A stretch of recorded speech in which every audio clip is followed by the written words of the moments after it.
Amelia Earhart was one of the most famous pilots in history.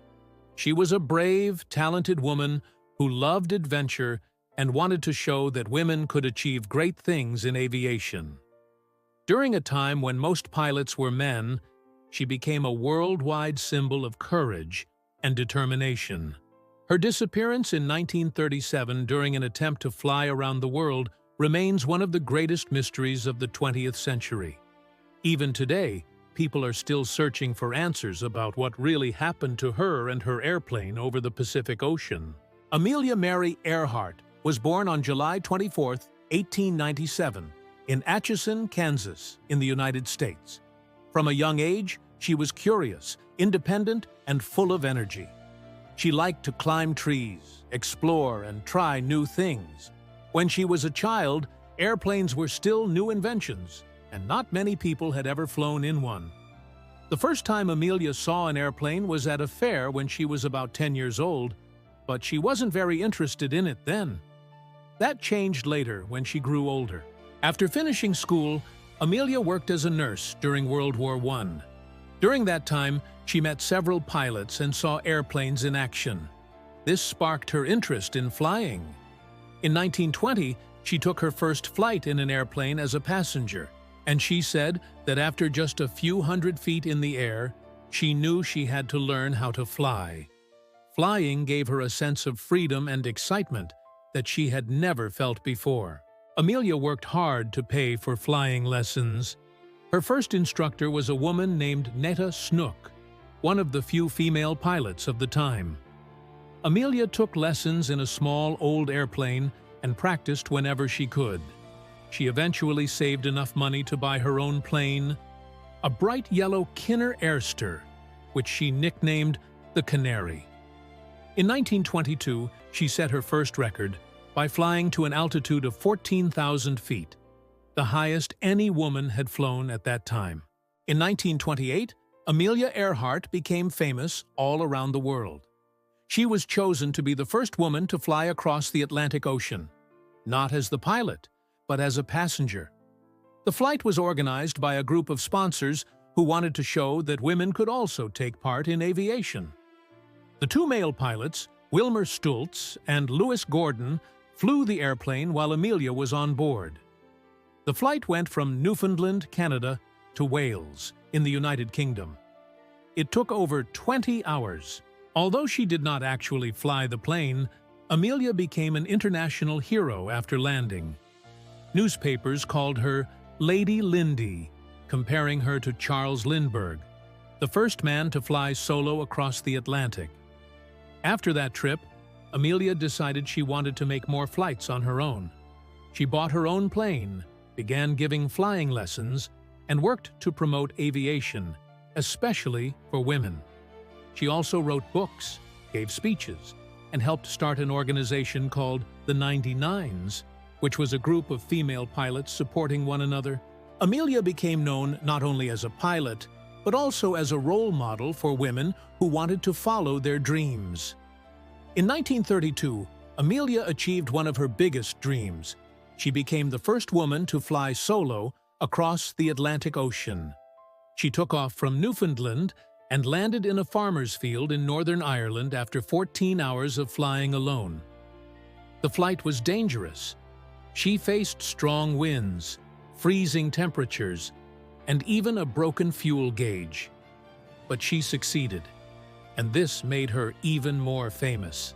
She received many awards, including the U.S. Distinguished Flying Cross, which was given to her by Congress for her bravery and skill. Amelia continued to break records in the years that followed. She became the first person to fly solo from Hawaii to California, and she set speed and distance records in different parts of the world. By the mid-1930s, she was one of the most respected and admired pilots in the world. In 1937, Amelia decided to take on her greatest challenge yet, to fly all the way around the world. Her goal was to become the first woman ever to complete a flight circling the globe. She wanted to show that long-distance air travel was possible and to inspire others to explore aviation. Amelia would not be alone on this flight. she was joined by Fred Noonan, a skilled navigator who had experience helping pilots find their way across oceans. The airplane they used was a Lockheed Electra 10E, a shiny twin-engine plane specially designed for long-distance travel. It carried extra fuel tanks and navigation equipment for the journey. The first attempt in March 1937 ended quickly when the plane was damaged during takeoff in Hawaii. After repairs, Amelia tried again in June of the same year, but this time she decided to fly in the opposite direction, from west to east. She started the trip from Oakland, California, and traveled through South America, Africa, India, and Southeast Asia. By late June, she and Noonan had already completed about 22,000 miles. Only the long and difficult Pacific Ocean section remained. On July 13, 1937, Amelia and Fred Noonan took off from Lae, New Guinea, heading for a small island in the Pacific called Howland Island. This island was supposed to be their next stop for refueling before continuing to Hawaii and then back to the United States. Howland Island was tiny, only about 2 miles long, and finding it in the middle of the vast Pacific Ocean was a huge challenge. A U.S. Coast Guard ship called the Itasca was waiting near the island to help guide them by radio. The plan was for Amelia to use her radio to contact the ship so the crew could help her find the island's location. Unfortunately, communication between the plane and the ship did not work well. There were problems with radio frequencies, and sometimes the messages were not clear or heard at all. During the flight, Amelia reported that she was having trouble finding Howland Island. She said the weather was cloudy, which made it difficult to see anything below. Her last radio message was sent around 8:43 a.m. She said she was running low on fuel and that she thought she was near the island, but couldn't see it. After that, all communication stopped. The plane never arrived at Howland Island, and no one heard from them again. When Amelia's plane disappeared, the U.S. Navy and Coast Guard launched one of the largest sea and air searches in history at that time. Ships and planes searched thousands of square miles of the Pacific Ocean, hoping to find wreckage or signs of survivors. But they found nothing. The search continued for more than 2 weeks, but no trace of Amelia, Fred, or their plane was ever found. On July 19, 1937, the search was officially called off. Later, Amelia Earhart was declared legally dead in 1939, 2 years after her disappearance. Since no one ever found the plane or the bodies, many theories have developed about what might have happened to Amelia Earhart. The most widely accepted theory is the crash and sink theory. According to this idea, Amelia's plane simply ran out of fuel while she was still searching for Howland Island. When the fuel ran out, the airplane would have fallen into the ocean and sunk. Because the Pacific is so deep and vast, the wreckage could have gone down thousands of feet, making it very hard to find. Another popular idea is the Gardner Island, Nikumaroro theory. This theory suggests that Amelia may have missed Howland Island but landed instead on a nearby island called Nikumaroro, which was uninhabited at the time. Some people believe she and Noonan may have survived there for a short time before dying. In the 1940s, some bones were found on Nikumaroro, but they were lost before scientists could confirm if they belonged to her. Later studies of the old measurements suggested they might have been consistent with Amelia's body, but there's still no proof. People have also found pieces of metal, glass, and other items on the island that might have come from a plane, but again, nothing has been confirmed. There are also more unusual theories.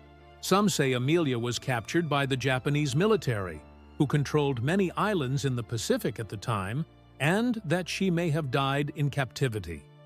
Others suggest she secretly completed the flight and returned to the U.S. under a different identity, though there is no real evidence for that.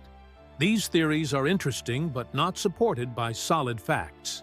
Over the years, many groups have tried to solve the mystery. Explorers, scientists, and underwater search teams have spent millions of dollars searching the ocean near Howland Island and the area around Nikumaroro. Some expeditions have used advanced technology such as sonar, underwater robots, and satellite mapping to look for the wreckage.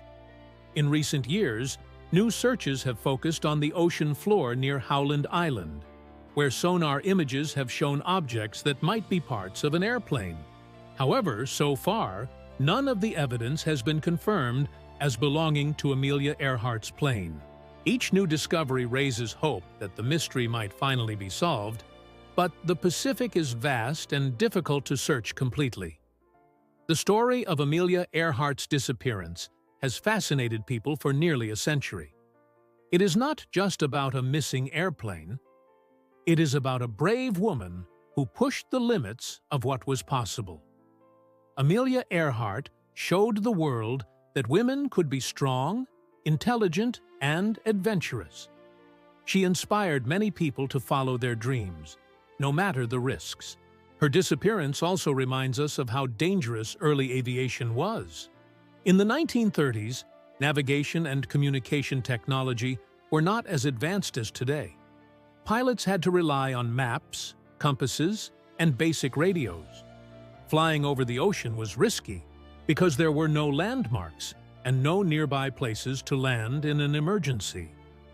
Amelia's final flight demonstrated both the excitement and the dangers of exploration during that time. Even though the mystery remains unsolved, Amelia's courage and determination continue to inspire new generations. Her story encourages people to take risks, explore new frontiers, and never stop seeking knowledge.